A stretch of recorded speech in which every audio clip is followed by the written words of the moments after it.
The sermon title is "The Future Lies in God's Seed." How can God help the church at Toorak?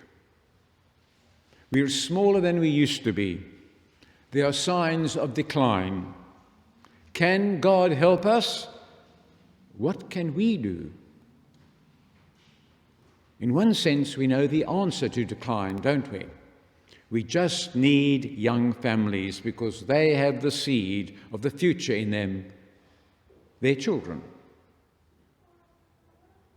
I hear that said to me so often, we need young families. I think that's a furphy.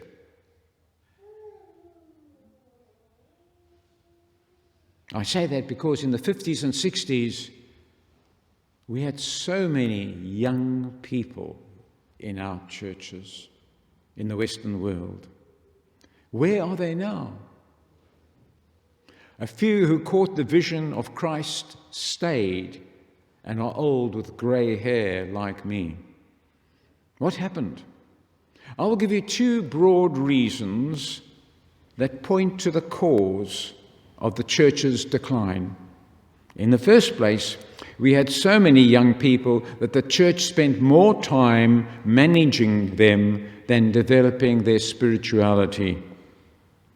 The few who caught the faith often made their decision at a Billy Graham-styled evangelical event. It was effective then and helpful. I'm a product of that style of evangelism, and I thank God for it. The other reason is that our culture shifted from a God consciousness to a secular rationalism. There's no place for God in secular rationalism. The secular state and the philosophy of secularism has been developing for some centuries and peaked in the 20th century. We in the Western world have found spirituality, regardless of which religion, pushed to the sidelines. Spirituality, however, has enjoyed a small revival in the past few decades. I proffer then these two broad issues that when we had children in the church, we tended to major on managing the numbers rather than their spirituality. And at the same time, secularism was increasing. I recall in my first parish after my university education for the ministry, we had a very healthy group of young people that grew in number. I had a member who had a trucking business, and he would assign a driver to come along and drive us when we needed to, when we went somewhere else. In the end, he insisted I took up a license, and I was assigned a truck on those occasions. We had a large group. That's how we moved around. How did the church then respond to this burgeoning group of energetic young people? The conversations I remember ran like this. Why don't they dress properly for worship? No, sorry, it wasn't worship. Why don't they dress properly for church? And they shouldn't wear thongs to church. They didn't speak at all to me about their spirituality, about their growth in understanding, and whether they'd made any commitment to the Lord. Never did I hear those comments or questions put to me. And I don't believe that church was substantially different to many, many other churches in the Western world at that time. Do we worry more about the quantitative growth than the qualitative growth of the church? The Western church is going through a spiritual drought. The seeds of faith are either hibernating or insufficiently nurtured. But the future of God's church is in the seeds that are nurtured. And we hold the seeds within us. In our hearts, we are asking, how long? How long must we wait for the tide to turn? What are we to do, Lord? Strangely, we are looking for answers outside of us, a new program or some new faces. What about a little pruning and some good spiritual fertilizer amongst us? One comforting thought, well, comforting to some extent, is that the people of God have often endured spiritual droughts. The cry of "How long, Lord, must we wait before the tide turns" has been heard down through the centuries. When God found me in my 18th year, I slowly gravitated to a Methodist church. You may know that denomination arose out of the 18th century revival movement in England and Wales. It was a significant revival. The actual numbers of people who were refreshed in the faith was not so large, but the quality of their faith and the corresponding application of loving their neighbour was huge. I ministered in Brecon in Wales for a few years and discovered the revival broke out there at the same time. One leader of that movement was Hal Harris.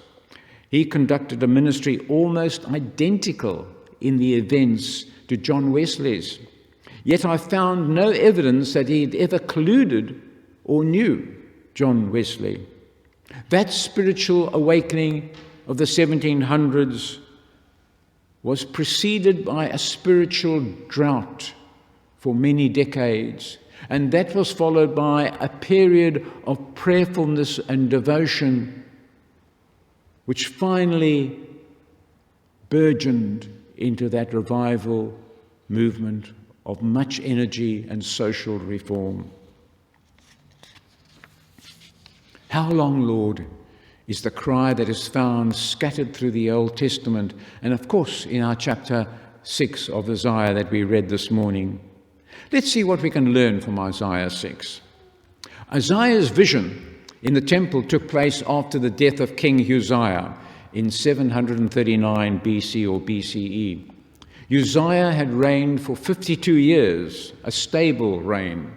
Now the Hebrew people faced uncertainty from within, but even worse, they faced uncertainty from without. The Assyrian Empire had already conquered northern Israel. The Assyrian Empire was expanding. The book of Isaiah spans approximately 150 years or so. It represents a school of prophets. And during this time, the Assyrian Empire was replaced by the Babylonian Empire.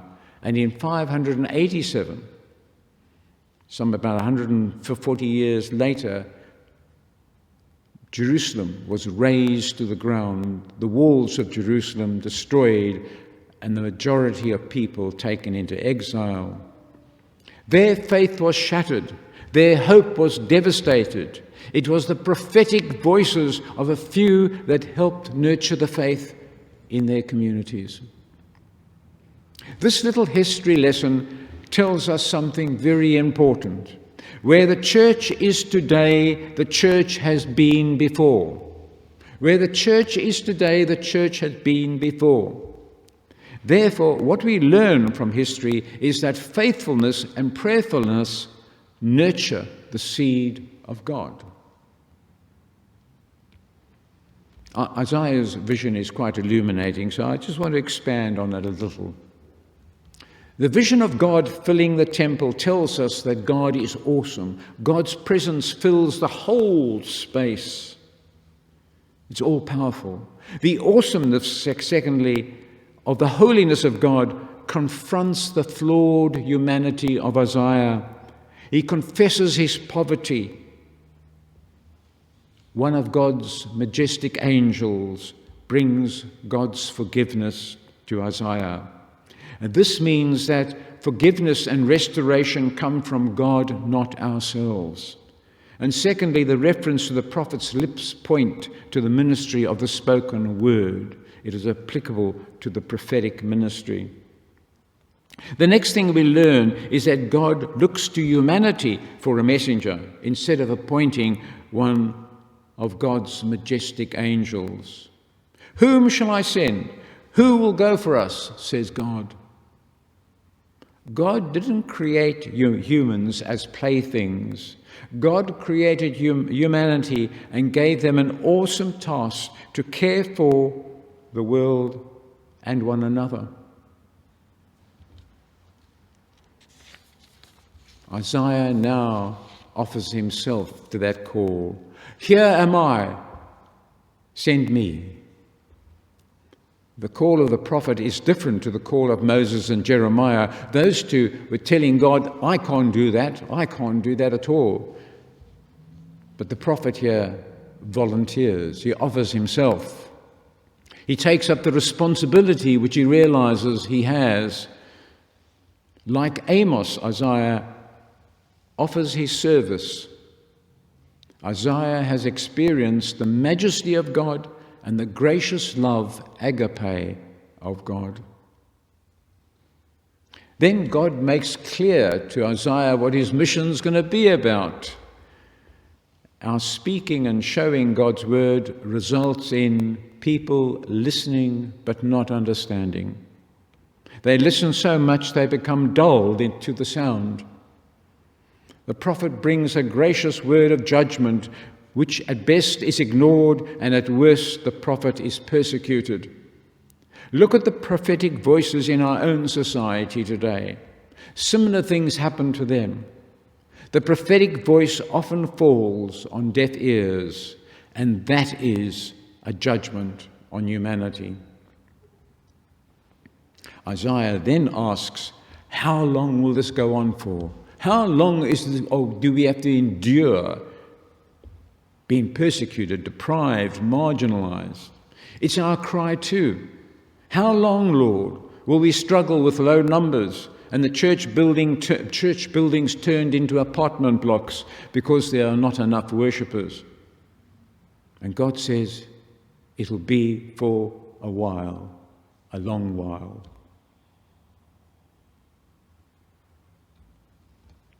How long we will struggle with low numbers and our church buildings being turned into something else, I don't know. But God says the stump remains standing when the tree is felled. The holy seed is in its stump. I want you to imagine that picture of a stump being cut. And we in Australia have the blessing of having eucalypt forests, which we know when they are burned and blackened and look dead, in time they will green up. A seed of faith will spring up. A seed of hope will bubble to the surface and renew God's people. God's seed is in us. We may feel like a lifeless stump, but think of that image of the stump. If we nurture the seed, if we let it sprout, let it grow within us, you and I will be blessed. And being blessed, we'll be a blessing to others. And because of that blessing, the church will be blessed. And that is the order. Go, my friends, and don't forget God's seed is within you. Let the Spirit of God nurture it. Encourage one another. Amen.